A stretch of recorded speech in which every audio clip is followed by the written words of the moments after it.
Dear students, welcome to science class. Today we are going to learn chapter 11, Transportation in Plants and Animals. Here in this session we are going to learn components of blood and circulation path. Let us know about components of blood. Now that we know that the circulatory system is, let us understand the blood that circulates throughout the body. The average adult has about 6 liters of blood in his body. Blood is not made up of just one thing. The body makes blood with different things. Let us know about. We have red blood cells, white blood cells, platelets and plasma in the body. Let us find out about each of these things. Red blood cells, also known as RBCs, they carry oxygen through the body. About half of the blood is made up of red blood cells. They move oxygen from the lungs to the rest of the body and carry back carbon dioxide. They carry hemoglobin, a protein which gives blood in red color. It's red color.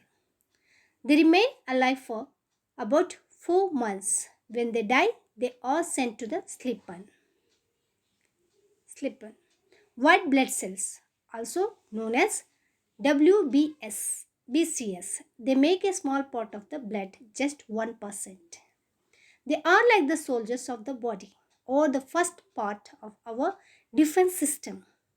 When foreign cells are enter, the white blood cells try to kill them. Your body does not have a lot of white blood cells when you are healthy.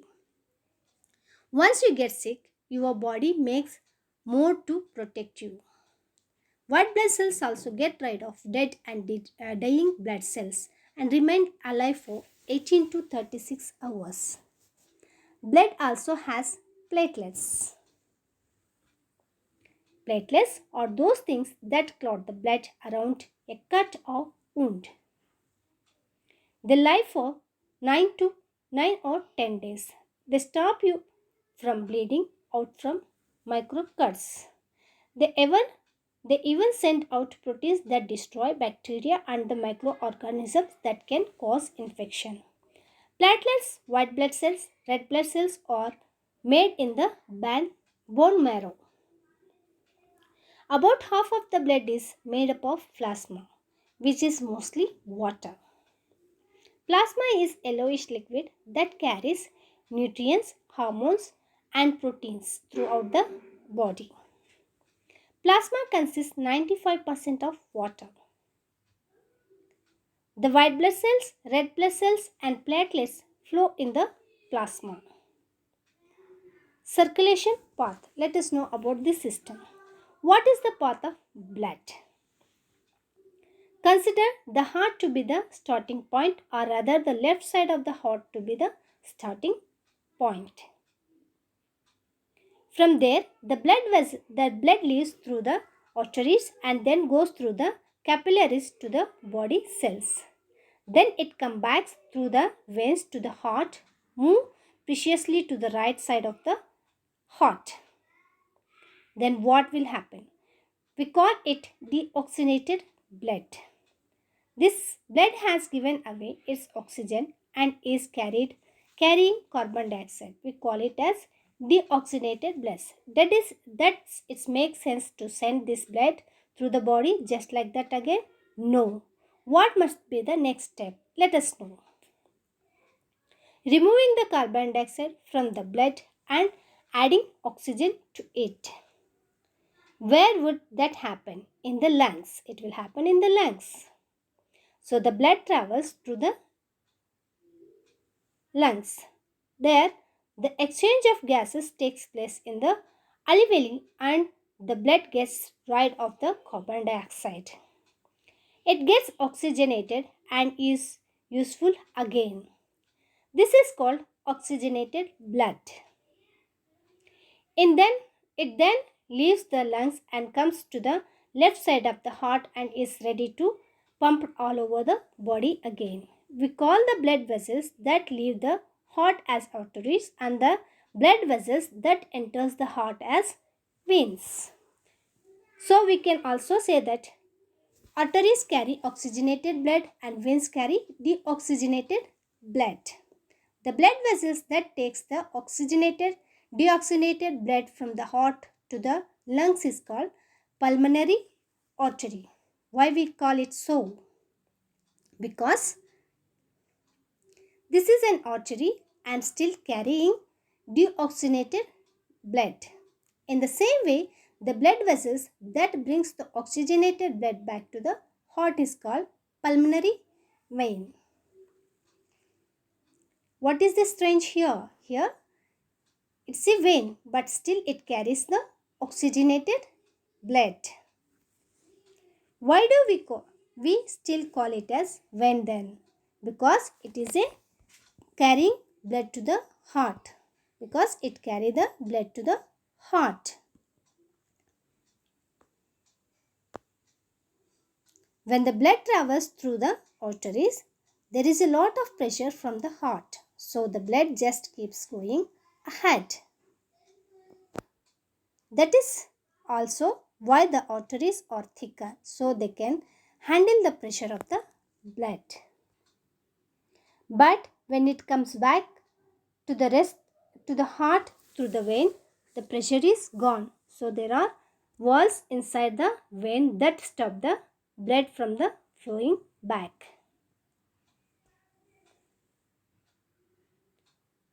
As we can see, the heart is very important body part and we must keep it healthy. Remember that your heart is a muscle. If you want to be strong, you need to exercise it. Try to be active every day for at least 30 minutes. An hour would be even better for your heart. Avoid food high in unhealthy fats such as saturated fats and trans fats.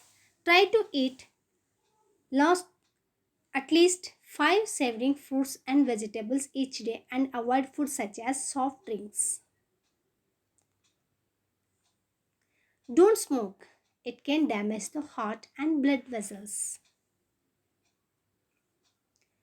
Here in this lesson, what we learn? Blood contains plasma, red blood cells, white blood cells, platelets. Blood is red due to hemoglobin present in it. RBC carry oxygen. White BC, WBCs are the fighters. Platelets destroy harmful microorganisms and form clots. Plasma carries all the components of the blood and nutrients. Arteries carry blood from the heart to the rest of the body. Veins carry blood from the rest of the body to the heart. Deoxygenated blood goes from the heart to the lungs through the pulmonary arteries. Oxygenated blood that comes back to the heart from the lungs through the pulmonary veins. Circulation in other animals. Let us know about it. Do you know that many animals like dog, cat, lion, elephant, etc. have a circulatory system like a human beings? A cockroach has blood but does not have blood vessels. So the blood just flows around the insects but it moves by the heart.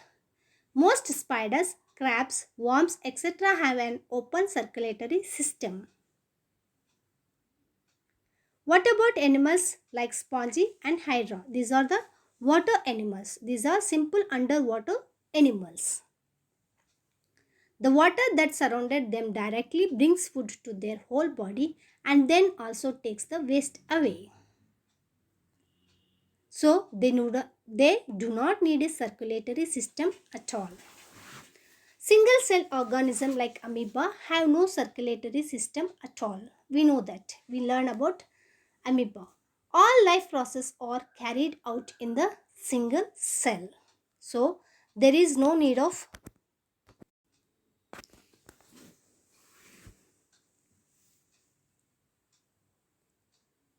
need for a circulatory system at all. In the next class, we will learn transportation in plants and animals, about heart, heartbeat, blood vessels, and function of the blood. Thank you.